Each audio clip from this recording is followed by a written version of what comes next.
O portão mais enigmático do mundo está trancado há mais de 500 anos, mas o que pouca gente sabe é que ele foi selado por medo da volta de Jesus. Sim, isso está escrito e ignorado nas profecias.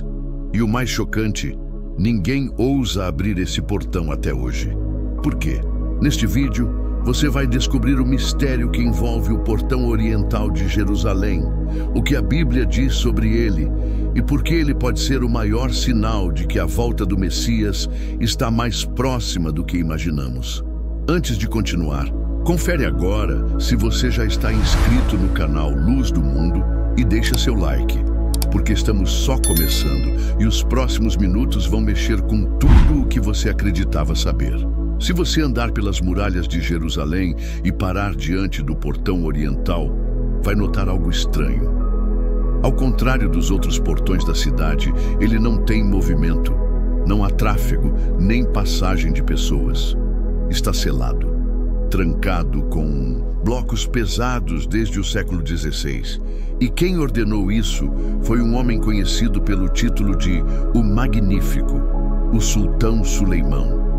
Mas por que um rei tão poderoso teria medo de um simples portão? A resposta é muito mais espiritual do que política e envolve o temor profundo de que uma antiga profecia se tornasse real. A entrada do Messias por aquela mesma porta. Suleimão era um líder astuto. Ele governava com mãos firmes e mente estratégica, mas havia algo naquela profecia que o desestabilizou. Os judeus criam e ainda creem que o Messias entrará por aquele portão quando chegar o dia da redenção. Então, para tentar impedir isso, o sultão fez o que parecia lógico. Aos olhos humanos, mandou lacrar a passagem, trancou com pedras espessas como quem tenta selar um destino. E veja bem, isso não foi feito às pressas, como um gesto simbólico. Foi um ato oficial, com arquitetura planejada e supervisão minuciosa. Ele acreditava que estava bloqueando o cumprimento de algo que já tinha sido escrito no livro da eternidade. Só que o mais impressionante é o que aconteceu depois. O portão nunca mais foi reaberto. Ninguém, em 5 séculos, ousou desfazer o que Suleimão fez. E o silêncio daquele portão ecoa até hoje, como se cada pedra contasse uma parte de uma história inacabada. É como se o tempo tivesse congelado naquela muralha. Mas por que ninguém toca ali? Medo, respeito ou uma sensação estranha de que há algo sagrado demais naquele local? O que mais chama a atenção é o motivo por trás desse fechamento e os sinais misteriosos que começaram a surgir ao redor dele, especialmente quando tentaram escavar por perto. E é aí que o verdadeiro mistério começa. Em 1967, logo após a Guerra dos 6 Dias, Israel retomou o controle de Jerusalém Oriental. Foi aí que os olhos do mundo voltaram-se mais uma vez para o portão oriental. E como era de se esperar, arqueólogos e pesquisadores se aproximaram com curiosidade afiada, prontos para escavar, entender, descobrir. Mas algo muito estranho começou a acontecer. As escavações que deveriam seguir normalmente foram interrompidas de maneira repentina e silenciosa, sem explicações públicas. Sem relatórios, como se algo tivesse sido descoberto e imediatamente encoberto. Há quem diga que ao cavar próximo ao portão, os arqueólogos se depararam com estruturas muito mais antigas do que o previsto. Paredes, pedras talhadas e corredores subterrâneos que não batiam com os registros históricos. Outros falam de ruídos, tremores e até sensações de desconforto espiritual que obrigaram alguns a se afastarem do local. Pode parecer exagero, mas relatos assim se repetem. Gente séria, especialistas, dizendo que há algo ali embaixo que não deve ser tocado. Uma energia diferente, uma presença que não pode ser explicada apenas com instrumentos científicos. E, como se isso não bastasse, depois dessas tentativas, as escavações nunca mais foram retomadas de forma oficial. Não por falta de interesse, mas por algo que ninguém ousa dizer com todas as letras. É como se tivessem esbarrado em algo que não deveria ser revelado ainda. Como se estivessem escavando não apenas o solo, mas camadas de tempo, fé e profecia. E agora o portão está ali, silencioso, mas rodeado por um mistério mais espesso do que a pedra que o lacra. O que exatamente está enterrado debaixo dele? E por que há tanto silêncio em torno disso? A resposta pode estar na própria Bíblia, em um capítulo ignorado por muitos, mas decisivo para quem busca entender o que está por vir. Ezequiel, um dos profetas mais enigmáticos da Bíblia, escreveu algo que atravessou séculos sem perder a força. No capítulo 44, versículo 2, ele afirma que o portão voltado para o Oriente permaneceria fechado. E mais, que ninguém o abriria, porque o Senhor, o Deus de Israel, havia entrado por ele. Essa frase, para muitos, passa despercebida. Mas para quem conhece os códigos proféticos, ela é uma bomba espiritual. Não se trata apenas de arquitetura, mas de uma rota sagrada que foi tocada pelo próprio Deus. Um portal que não pode mais ser violado por mãos humanas. Pense nisso por um momento. Um portão que foi selado séculos depois de uma profecia ter dito que ele deveria permanecer fechado. E não por acaso. Não por guerra, mas por ordem de um rei que temia a vinda de alguém que ainda nem tinha aparecido aos olhos dele. Suleimão, ao mandar selar o portão, estava, sem saber, cumprindo exatamente o que Ezequiel já havia anunciado séculos antes. É como se o tempo tivesse dado uma volta sobre si mesmo, como se a profecia tivesse se cumprido, justamente pela tentativa de evitá-la. Esse versículo levanta uma questão assustadora. Será que os governantes da Terra estão, mesmo sem saber, participando de um plano divino maior? Será que ao tentar impedir o cumprimento das Escrituras, acabam apenas acelerando esse processo? Ezequiel não escreveu por acaso. Ele via o que estava além do véu. Ele falava do futuro como quem lê o passado. E se ele estava certo, como parece estar, então o fechamento do portão não foi um ato político, mas uma confirmação celestial. E agora, o que vem a seguir? Uma descoberta acidental embaixo das pedras pode nos dar a próxima peça desse quebra-cabeça profético. Era para ser apenas mais um dia de trabalho arqueológico. James Fleming, um jovem arqueólogo cristão, caminhava pelas proximidades do portão oriental em 1969, quando o chão cedeu debaixo dos seus pés. Simples assim. Um buraco inesperado, uma queda repentina. E de repente ele estava em um espaço subterrâneo que ninguém sabia que existia. À sua frente, o que parecia ser a entrada de um portão muito mais antigo, enterrado sob o portão selado atual. Ele não estava em busca de milagres, mas acabou tropeçando, literalmente, em um fragmento esquecido da história sagrada. E o que ele viu ali embaixo, mesmo que rapidamente, foi suficiente para abalar a compreensão do que conhecíamos sobre aquela área. Fleming notou pedras trabalhadas, colunas e uma estrutura que parecia ter sido uma antiga entrada. Uma entrada que pode ter sido usada há mais de 2000 anos. Para muitos estudiosos cristãos, o que ele encontrou não foi só arqueologia.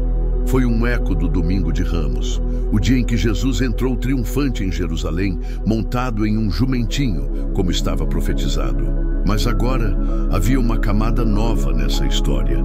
E se o portão usado naquele dia sagrado estivesse escondido bem ali, embaixo do atual? Depois do incidente, a área foi rapidamente fechada. O buraco tampado e a estrutura soterrada novamente. Até hoje, ninguém voltou a explorar aquele espaço. É como se a descoberta tivesse sido enterrada junto com a própria verdade. Mas por quê? Medo de confrontar as Escrituras? Receio de confirmar que o local é mais sagrado do que imaginavam? A pergunta que fica no ar é: será que Fleming encontrou O verdadeiro portão da primeira vinda de Jesus? E se sim, o que mais está escondido sob aquelas pedras, esperando apenas mais um passo em falso para ser revelado? Como se não bastasse o portão estar selado com pedras, uma barreira ainda mais simbólica foi colocada diante dele. Um cemitério muçulmano. Isso mesmo, Suleimão, o Magnífico, não apenas lacrou fisicamente o portão oriental, mas decidiu posicionar um campo sagrado de túmulos bem diante da entrada. Para o olhar desavisado, parece apenas uma coincidência geográfica, mas na verdade foi um movimento ritual calculado. Segundo a tradição judaica, um sacerdote, especialmente o Messias, não pode se tornar impuro ao tocar um corpo morto. Logo, Suleimão acreditava que, com um cemitério ali, ele impediria qualquer líder messiânico de cruzar aquele caminho. Imagine só o tamanho do medo espiritual que esse rei teve. Ele não apenas reconhecia a força das profecias, ele acreditava nelas o suficiente para tentar pará-las com camadas de morte. Cada túmulo ali representava, aos olhos do sultão, um obstáculo sagrado, um escudo invisível, feito não com armas, mas com tradição e crença. Como se dissesse, se o Messias tentar entrar, encontrará uma barreira que o impedirá. O curioso é que, ao fazer isso, Suleimão acabou dando ainda mais destaque ao local, como se o próprio inimigo da promessa tivesse sido usado para destacar o caminho por onde a promessa vai se cumprir. E é aí que o paradoxo espiritual se intensifica. Porque ao tentar impedir a entrada de um rei, Suleimão criou uma vitrine. Hoje milhões de pessoas olham para aquele portão e para aquele cemitério e se perguntam: por que tanto esforço para barrar alguém que teoricamente ainda nem chegou? A resposta parece sussurrar das Escrituras. Eles sabem o que está vindo, mas será que um campo de túmulos realmente pode deter o plano de Deus? Ou será que isso tudo faz parte de um cenário cuidadosamente construído para que a profecia se cumpra exatamente como foi escrita? Agora, observe um detalhe quase oculto, mas que carrega um poder simbólico imenso. O portão oriental está perfeitamente alinhado com o Monte das Oliveiras. E isso não é coincidência. Quem já esteve fisicamente em Jerusalém sente essa energia, de forma quase sobrenatural. Do alto do monte, você enxerga o portão selado como um alvo. Uma linha reta une os dois pontos, como se o céu tivesse desenhado um corredor invisível. E por incrível que pareça, esse monte é o exato local de onde, segundo Zacarias e o livro de Atos, Jesus retornará à terra. Você consegue sentir o peso disso? O portão onde ele entrou uma vez agora está fechado, e o monte de onde ele subiu aos céus é o mesmo de onde ele voltará, como se o cenário inteiro já estivesse montado como uma peça teatral divina prestes a recomeçar. A profecia em Zacarias diz que, quando Jesus colocar os pés novamente no Monte das Oliveiras, ele se fenderá ao meio, abrindo um caminho, uma rachadura literal no terreno. E o que está exatamente diante desse monte? O portão selado, como se fosse o outro lado da ponte, esperando ser cruzada. É um alinhamento geográfico, mas também profético. Agora pense nisso. O mundo moderno está cheio de ruídos, guerras, distrações. Mas esse ponto, esse eixo sagrado entre monte e portão, permanece imóvel, em silêncio, aguardando. É como uma trombeta que ainda não soou. E tudo indica que o retorno de Jesus não será em qualquer lugar. Será ali, exatamente ali. A pergunta que resta é: por que então esse local ainda é ignorado por tanta gente? Talvez porque só os atentos percebem os sinais antes do som. E esses sinais estão também escondidos nos próprios portões, que contam duas histórias distintas, conectadas por uma única missão. Existe algo profundamente simbólico nos dois portões mencionados nesta história. o portão antigo, enterrado sob a terra, e o portão atual, selado com pedras. O primeiro representa o passado, a primeira vinda de Jesus, quando ele entrou em Jerusalém montado num jumentinho, humilde, em cumprimento das Escrituras. O segundo, lacrado e intocado, aponta para o futuro. A segunda vinda, o retorno glorioso do Rei. Um está oculto, o outro está fechado, mas ambos falam. Ambos marcam momentos cruciais da história da humanidade e estão separados apenas por camadas de terra e por um espaço no tempo. É como se Deus tivesse deixado dois marcos físicos na terra para que ninguém pudesse dizer que não foi avisado. Um portal por onde ele passou e outro por onde ainda vai passar. E entre esses dois eventos estamos nós, vivendo no intervalo profético, no silêncio entre as trombetas. Pense nisso por um segundo. Quantos lugares no mundo possuem um significado tão claro, tão direto, tão visivelmente conectado com a Bíblia e mesmo assim permanecem ignorados? Esse duplo símbolo é como uma senha profética. Quem entende um portão, entende o outro. Quem percebe o que está enterrado, se prepara para o que vai se abrir. E talvez esse seja o maior mistério. O portão da primeira vinda está escondido como o coração de um rei que veio em silêncio. O da segunda vinda está trancado, esperando o toque do Rei glorioso. E o mundo distraído não percebe que estamos vivendo entre essas duas portas. O que está por trás dessa dualidade? O que ela revela sobre o plano divino para a humanidade? A resposta, curiosamente, está mais perto do que imaginamos. Porque antes de olhar para pedras e muros, talvez devêssemos olhar para dentro. Porque existe outro portão, tão importante quanto, que também pode estar trancado. E se tudo isso não fosse apenas sobre Jerusalém? E se o portão selado, o portão enterrado, os túmulos, as pedras, fossem, na verdade, metáforas vivas sobre o coração humano? Já parou para pensar nisso?